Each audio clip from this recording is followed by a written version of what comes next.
Hello बच्चों, कैसे हैं आप सब। आज हम हमारा पाठ ईमानदार बालक को पढ़ेंगे। ईमानदारी एक बहुत अच्छा गुण है बच्चों। हमें सभी को ईमानदारी से किसी भी कार्य को करने में अपना सबसे बड़ा गुण ईमानदारी को दिखाना चाहिए। आइए इस पाठ को पढ़ते हैं। यह है पाठ 4, ईमानदार बालक। इस पाठ को हम दृश्यों के माध्यम से पढ़ेंगे। जिसमें पहला दृश्य हम देख रहे हैं, उसमें बाजार में एक बसंत नाम का बच्चा फटे कपड़े पहने थैले में सामान रखकर कुछ सामानों को बेच रहा है। अब बसंत कहता है, छन्नी ले लो, बटन ले लो, दिया सिलाई ले लो। जो बच्चा है बसंत वो कुछ चीजों को बेच रहा है और उनमें पहला है छन्नी, दूसरा बटन और तीसरा दिया सिलाई। दिया सिलाई मतलब माचिस। अब कहता है, इतने में मजदूरों के जो नेता है वहाँ राजकिशोर से देख क्या कहता है, उनके पीछे पड़ता हुआ वह कहता है, साहब बटन ले लीजिए, देशी बटन साहब, दिया सिलाई ले लीजिए। अब मजदूरों के जो नेता है उनके पीछे वो पड़ता है, वो कहता है, साहब आप यहाँ से कुछ तो ले लीजिए, मेरे पास देशी बटन है, दिया सिलाई ले लीजिए। अब राजकिशोर जी कहते हैं, नहीं भाई मुझे कुछ नहीं चाहिए। क्या कहते हैं? नहीं भाई मुझे कुछ भी नहीं लेना इनमें से। बसंत कहता है, साहब सवेरे से कुछ नहीं बिका, एक तो ले लीजिए। बसंत उनसे विनती करता है और कहता है, साहब मेरी सुबह से बिक्री नहीं हुई है, आप इसमें से कुछ को ले ही लीजिए। राजकिशोर जेब में से पैसे निकाल कर देखता है, कहता है, तुम तो अच्छा, तुम्हें पैसे चाहिए, ये लो पैसे और जाओ। अब वो क्या सोचता है कि ये तो मेरे पीछे पड़ गया। वो कहता है, ये लो पैसे ले लो और तुम चले जाओ पैसे लेकर। उस पर बसंत कहता है, नहीं साहब मैं पैसे नहीं लूंगा, यह तो भीख है, मैं भीख नहीं लूंगा, आप छन्नी ले लो। अब बसंत जो बच्चा है वह खुददार है, वो कहता है, साहब मुझे भीख नहीं चाहिए, आप मेरा सामान खरीद दे, उससे मैं कमाई करूंगा और वह पैसा मुझे चाहिए। राजकिशोर जी कहते हैं, भाई मेरे पास खुले पैसे नहीं है, होते तो मैं ले लेता, नोट है मेरे पास। मेरा घर किशनगंज है, वहां आना और वहीं से मैं तुमसे सामान ले लूंगा। अब जो मजदूरों के जो नेता है वे उसे अपने घर का पता बताते हैं और कहते हैं, आप वहां आ जाना, मैं आपसे आपका सामान जरूर खरीद दूंगा। बसंत कहता है, लाइए मैं बाजार से छुट्टे करा लेता हूँ। कहता है कि मैं बाजार से आपके पैसे खुले करा लाता हूँ, यहाँ आप ठहरे, मैं पलक झपकते ही आता हूँ। वो कहता है, आप यहीं रुकिए, मैं अभी 1 सेकंड में आपके पास में पैसे खुले करा कर लाता हूँ। बसंत जाता है, कुछ समय बीत जाता है, लेकिन राजकिशोर उत्सुक होकर बाजार की ओर देखता है। तभी उसका परिचय एक कृष्ण कुमार उन्हें देखकर रुक जाता है। अब क्या होता है, वो वहां पर उसका इंतजार करता है कि बच्चा अब पैसे लेकर आएगा। उसके इंतजार में वो बाजार की ओर देखने लगता है और तभी उसका एक परिचित कृष्ण कुमार वहां पर आके उससे मिलता है और कहता है, कृष्ण कुमार, कहिए पंडित जी यहाँ कैसे? राजकिशोर कहता है, भाई एक लड़का छन्नी दे गया और मुझसे नोट लेकर बुनाने गया है। बुनाना मतलब खुली करवाने गया है, अभी तक नहीं लौटा, 15-20 मिनट हो गए। अब वो क्या बताता है कि एक बच्चा जो जिससे मैंने छन्नी ले ली वह पैसे छुट्टे कराने के लिए मुझसे लेके गया है, लेकिन पर वो बच्चा अभी तक लौट के नहीं आ पाया है। कृष्ण कुमार जी कहते हैं, तो बस अब नहीं आएगा। अब वो क्या कहते हैं, अब वो बच्चा आएगा ही नहीं। बाजार के हर कोने पर आजकल ऐसे ही लड़के मिलते हैं जिनका काम गिड़गिड़ा कर लोगों को ठगना है। पर हाँ, आपको क्या, आप तो गरीब मजदूरों के सेवक हैं, ले भी गया तो घर में ही गया है। अब वो क्या कहता है कि बाजार के हर कोने में ऐसे लुटेरे ठग हैं जो इस काम को करते हैं, लेकिन उसका आप पर कोई प्रभाव नहीं पड़ेगा क्योंकि आप पैसे वाले हैं और साथ ही साथ आप गरीब मजदूरों के नेता भी हैं।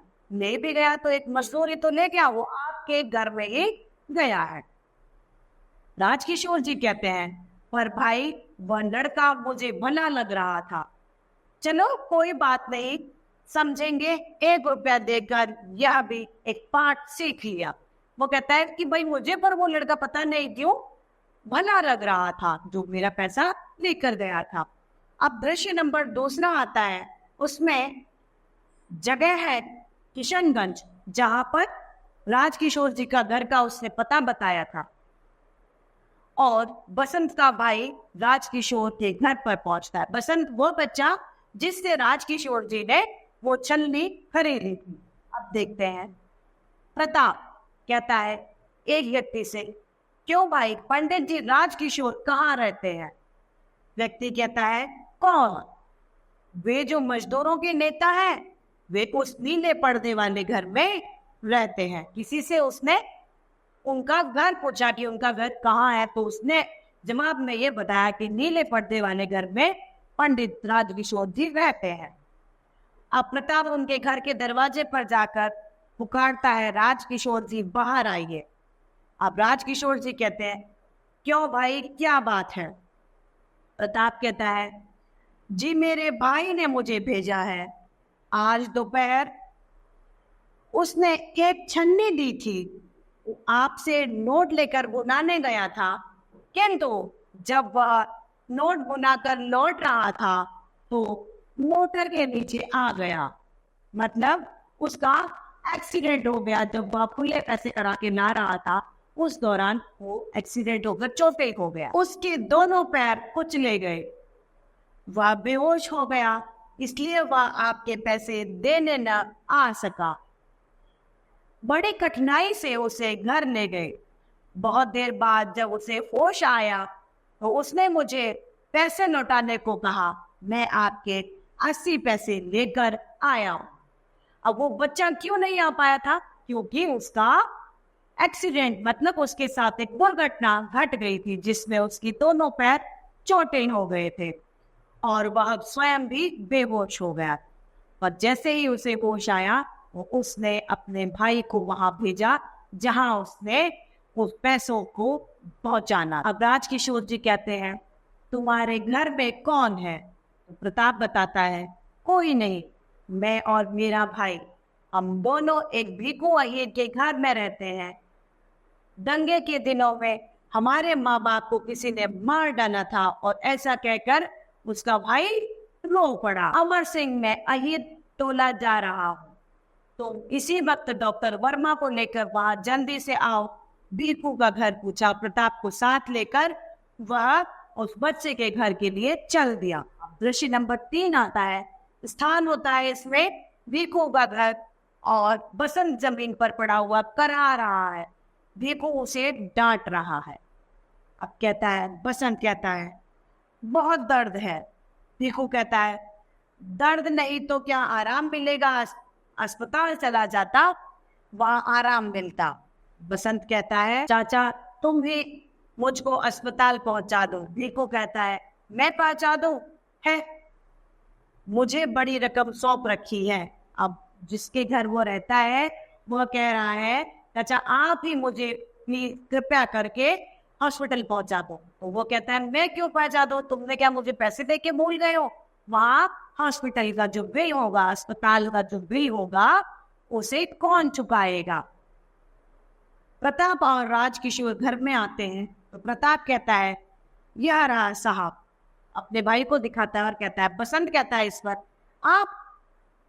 आप आए हैं, आप भी ना जाने क्या क्या सोचते होंगे। वो कहता है कि मुझे लगता है आप पता नहीं मेरे बारे में क्या क्या सोचते हैं कि ये बच्चा पैसे लेके वापस नहीं आया। राजकिशोर कहता है, चिंता न करो बेटा, मैंने डॉक्टर को बुलाया है, तुम ठीक हो जाओगे। अब वो कहता है कि आप परेशान मत हो, मैंने डॉक्टर को आपके लिए बुला लिया है, आप जल्दी ठीक हो जाओगे। डॉक्टर आता है और डॉक्टर कहता है, हेलो पंडित जी, यह तो लड़का है, मैंने भी इसे बाजार में देखा था। बसंत को देखकर वह बोलता है, ऐसा लगता है कि एक पैर की हड्डी टूट गई है, अस्पताल ले जाना पड़ेगा। अब वो बताता है कि मैंने भी इस बच्चे को बाजार में देखा था, पर इस बच्चे की हड्डी जो है वो टूट चुकी है। इस कारण में इस बच्चे को अस्पताल ले जाना ही पड़ेगा। राजकिशोर जी कहते हैं, मैं एम्बुलेंस के लिए फोन कराता हूँ, जब तक मैं नहीं आता आप यहीं रुकें, इसे बचाना होगा। यह गरीब है पर इसके अंदर एक दुर्लभ गुण है, वह है ईमानदारी।